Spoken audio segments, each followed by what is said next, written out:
Selebobo TV. Yes, alright, nongeye kubasuhuza inshuti zanjye mwese muneze amatwi. Ndi kubabwira ni Selebobo. Iyi ni Selebobo TV. Uyu munsi ngiye kubagezaho ikiganiro kiryoshye cyane. Ese waba uzi amateka y'indaya cyangwa se uburaya aho bwaba bwaraturutse?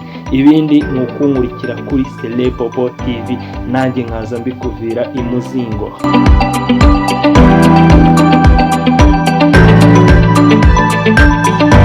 Yes, mbere na mbere ujye umenya ko uburaya buri mu bikorwa bya mbere bibyara inyungu nyinshi cyane. Bishobora kubyara inyungu zirenze, ariko ikibazo cyabyo nyine nawe urabyumva, igihombo iyo kije iyo mari homba nabi.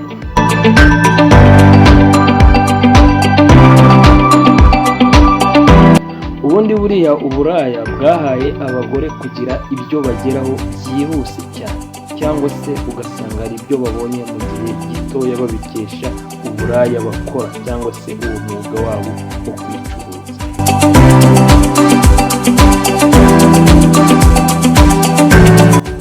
Ubundi abagore bakora uburaya bavuga ko imibiri yabo ari ubutunzi buhebuje, cyangwa se bakavuga yuko ubundi bo urebye ari nk'aho baba bicariye ibirombe bya zahabu.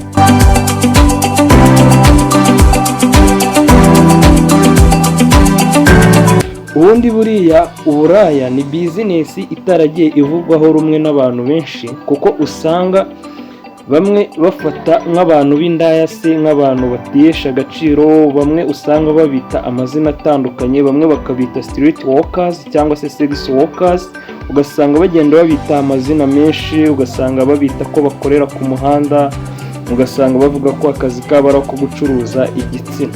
Ugasanga rero ako kazi bakora abantu benshi batajya bakavugaho rumwe.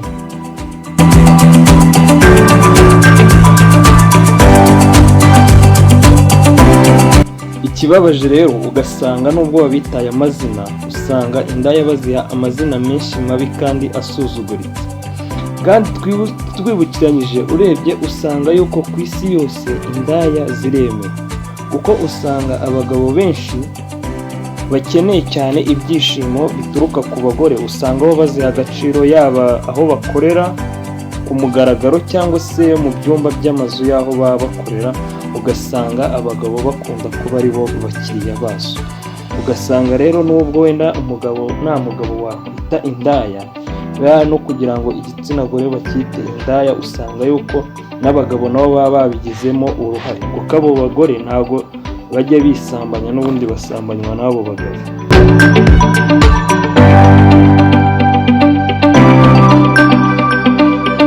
Nanone kandi kubyumvisha yuko hashobora kubaho ubucuruzi bw'igitsina ni ibintu bigoye, ariko nanone birashoboka iyo nta yandi mahitamo ahari.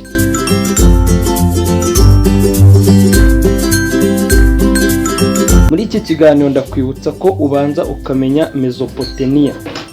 Mesopotamiya ubundi ni inzu yabaga ishinzwe kuba yari irimo ibitabo byabaga bivuga ku mateka y'uburaya, cyangwa se aho uburaya bwaba bwaragiye butangira, uko uburaya bwagiye buza mu isi.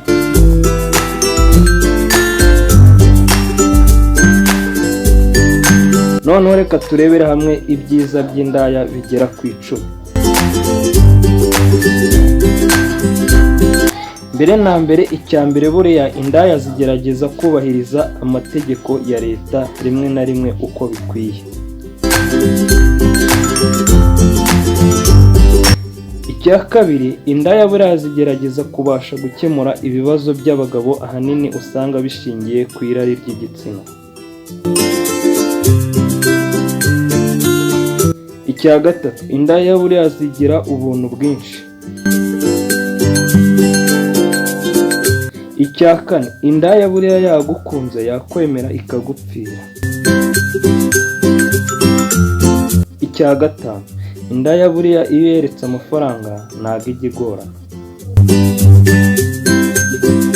Icya gatandatu, indaya buriya yemera ko umusore wese aba ari umugabo, kandi ko ashoboye akazi ko mu buriri cyangwa se akazi ko mu gitanda. Ikindi cya karindwi, indaya buriya iri mu bantu ba mbere bagira isuku ku myenda y'imbere cyangwa iy'inyuma, kandi ikagira n'isuku ku mubiri. Icya munani, indaya ntiyizera mugenzi wayo bahuje akazi kamwe. Icya cyenda, indaya yemera umuziki, igakunda n'icupa kandi igakunda n'amafaranga, akaba ariyo aza ku mwanya wa mbere. Icya cumi, indaya yanga umuntu wese ubangamira mugenzi wayo bahuje umwuga cyangwa se bahuje akazi k'uburaya. None tugiye kureba ibibi by'indaya nabyo bigera ku 10. Icya mbere, indaya ziragambana, zishobora gukoreshwa nk'agatego iyo biri ngombwa. Icya kabiri, indaya zirya amafaranga y'abagabo zititaye ku mibereho y'imiryango y'abo bagabo. Icya gatatu, indaya zishyuha mu mutwe mu masegonda abiri. Icya kane, indaya nta kuri zigira ku mafaranga.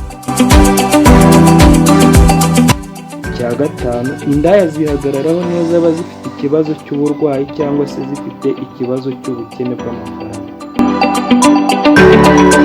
Icya gatandatu, indaya zanga umuntu uzibwira amagambo menshi.